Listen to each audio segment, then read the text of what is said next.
Bon, on va continuer avec la deuxième constellation. Son nom, c'est Orion. On l'appelle aussi, Orion, on l'appelle aussi le guerrier parce que Orion, c'était un chasseur grec.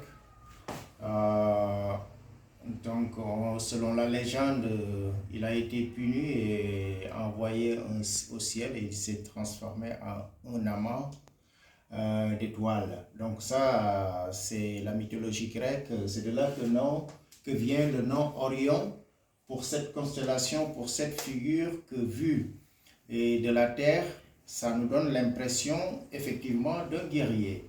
Mais cela s'est dit depuis l'Europe.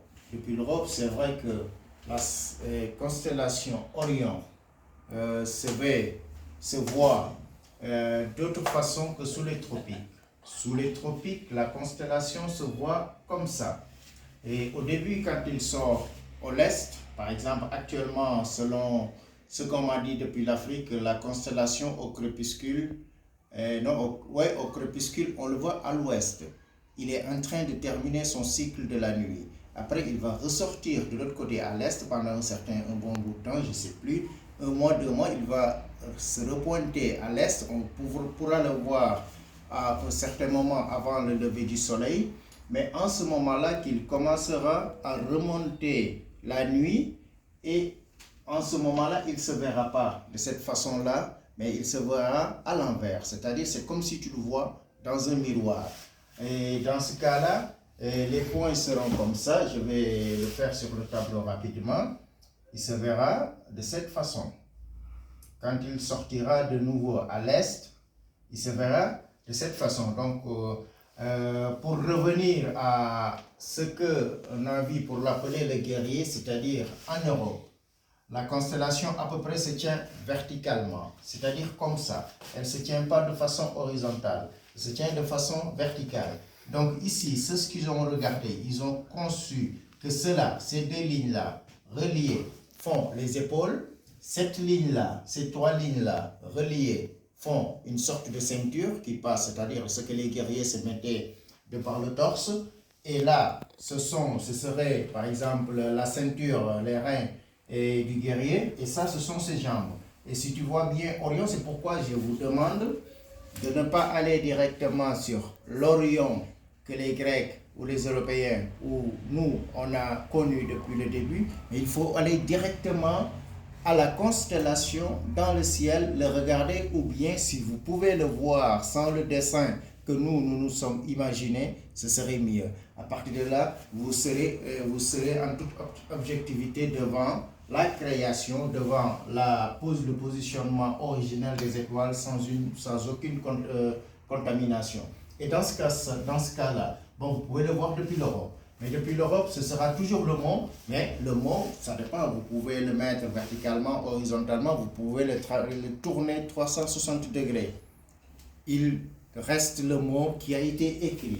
Donc là, même si en Europe on le voit comme ça, on voit ça, le alif, on voit ici 3 étoiles qui nous décrivent une ligne continue et on voit qu'ils sont sur la même ligne, le ha, et ici il y a la ligne discontinue qui fait de jonction entre les deux points d'idèle qui sont des autres côtés. C'est-à-dire toutes ces étoiles-là partagent à peu près la même luminosité, la même grandeur, à part ces trois qui sont petits. Et s'ils sont petits, c'est parce qu'ils symbolisent en quelque sorte un trait d'union.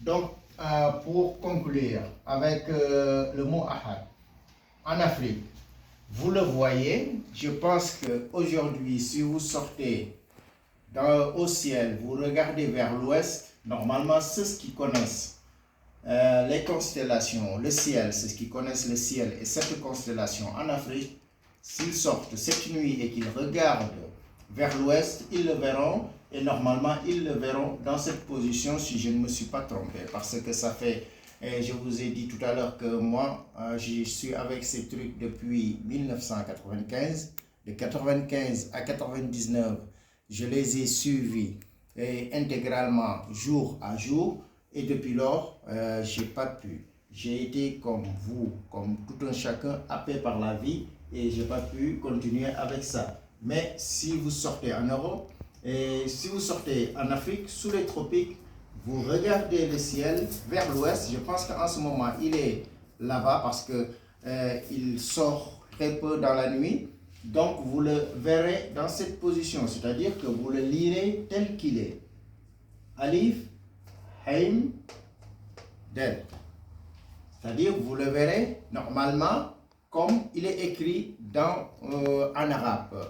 Et toujours, il faut voir que nous, si nous nous sommes intéressés et nous avons continué avec tout ça, c'est parce que toujours la cohérence de l'écriture est aussi respectée dans la main ou sur le ciel. C'est-à-dire que les mots, l'écriture, que ce soit au ciel, que ce soit dans la main, il commence par la droite vers la gauche. Le ahad, le bismi ne font pas exception. Donc voilà ce qu'on connaissait comme Orion. Mais, parce que voici en bas, on a écrit le mot ahad pour ceux qui ne savent pas l'arabe. Ahad, ça s'écrit comme ça. Dans le ciel, les étoiles sont positionnées comme ça. Et si vous regardez bien ces 3 points, parce que ahad, cette lettre-là, elle a une petite courbure vers l'intérieur. Vous verrez que même ces 3 étoiles-là représentent cette courbure-là quand on les regarde depuis le ciel. Donc, aucun doute, pour moi, il n'y a jamais eu de doute que celui-là, c'est un mot qui vient compléter un certain puzzle qui était en train de se mettre en place, c'est-à-dire le Bismi, le Allah, le Ahad et le Muhammad. Ce sont 3 mots fondamentaux qui représentent quelque chose de très grand. On va y revenir, mais sachez que pour le deuxième, voilà la deuxième constellation, c'est la constellation connue sous le nom de Orion ou guerrier, mais qui en réalité nous transmet un mot arabe, un mot symbole de l'unicité, symbole du monothéisme qui s'appelle, et c'est le mot Ahad.